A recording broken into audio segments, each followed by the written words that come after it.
Haya, mwanzo nilikwambia sikukuu ni pamoja na pilau, biriani, lakini nyama isikosekane. Sasa zaidi ya ng'ombe 3200 wamechinjwa kwenye machinjio ya kisasa Vingunguti katika kipindi cha siku 3 kuanzia Jumamosi, Jumapili na hii leo Jumatatu, huku biashara kwa siku ya leo ikizorota na kupelekea kutoka shilingi 9,000 kwa kilo moja mpaka kufikia shilingi 6,000. Haya, Madam Shabani huyu ameenda kushuhudia hiyo bei ya nyama. Afu nikirudi nitasoma ujumbe kwenu, huko nyama ilikuwa shilingi ngapi. Akiongea na EATV, meneja machinjio ya kisasa ya Vingunguti Dr. James Kawamala anasema wamechinja ng'ombe wengi kutokana na mahitaji kuongezeka na idadi kubwa ya ng'ombe waliofika kwenye machinjio hayo. Kwa hiyo katika hao ni wale ambao wamechinjwa machinjio ya kisasa ya Vingunguti, na kwenye machinjio zetu zingine ambao tunaubia na watu binafsi, machinjio ya Ukonga na machinjio ndogo ya Pugu. Lakini katika hao 3200 asilimia karibu 70 ya ng'ombe wamechinjiwa hapa machinjio ya Vingunguti. Lakini pia na mbuzi asilimia karibu 95 hivi wote wamechinjiwa machinjio ya Vingunguti. Na hao wengine waliobaki ng'ombe kadhaa wamechinjiwa kwenye machinjio yetu ya Ukonga. Kwa hiyo naweza nikasema tumerekodi idadi kubwa kidogo ukilinganisha na mwaka jana au ukilinganisha na siku hizi. Kwa upande wake mwenyekiti wa wafanyabiashara wa ng'ombe katika soko la nyama la Vingunguti Fredi Ndahani anasema mahitaji yalikuwa ni makubwa kuanzia Machi 29, lakini kufikia Machi 31 hali imebadilika. Toka Jumamosi, Jumapili mpaka leo Jumatatu, nyama inapanda bei.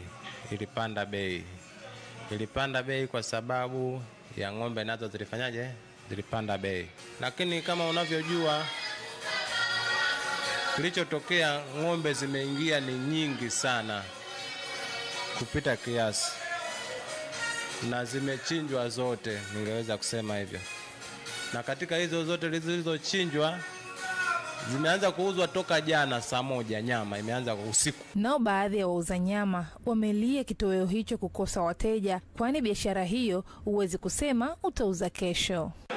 Biashara yani kwa sikukuu ni ngumu, sababu siku zingine siku kama yani kwa muda kama huo tunakuaga tushamaliza nyama, lakini leo kama unavyoona nyama kama ndo zinachinjwa, wateja hamna.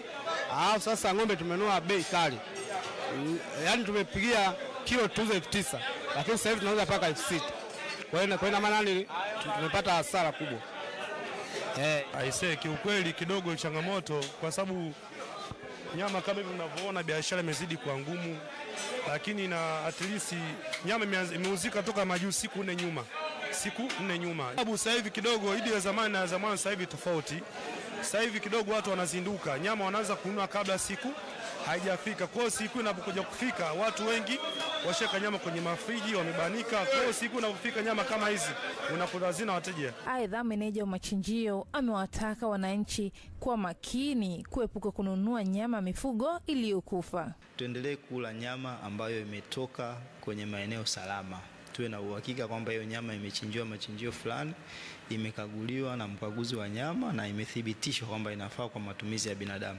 Yaani mnapoenda buchani, hakikisha na hiyo bucha nayo ina hadhi au imesajiliwa. Utaona tu vyeti vya usajili vimebandikwa pale, lakini pia hata matumizi ya misumeno, au hata na yule muuzaji utamkuta katika hali yake amevaa koti jeupe, yuko smart, unajua hii nyama angalau ina ubora. Lakini pia utaona ile nyama lazima igongwe miuli ya kiserikali ambayo inaonyesha kwamba imekaguliwa kwenye machinjio rasmi.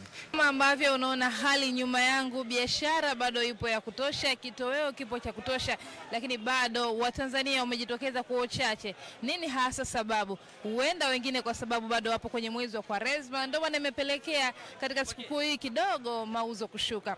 Nikiripoti kutoka katika soko la nyama hapa Vingunguti jijini Dar es Salaam, jina langu Hajat Mariam Shabani wa EATV.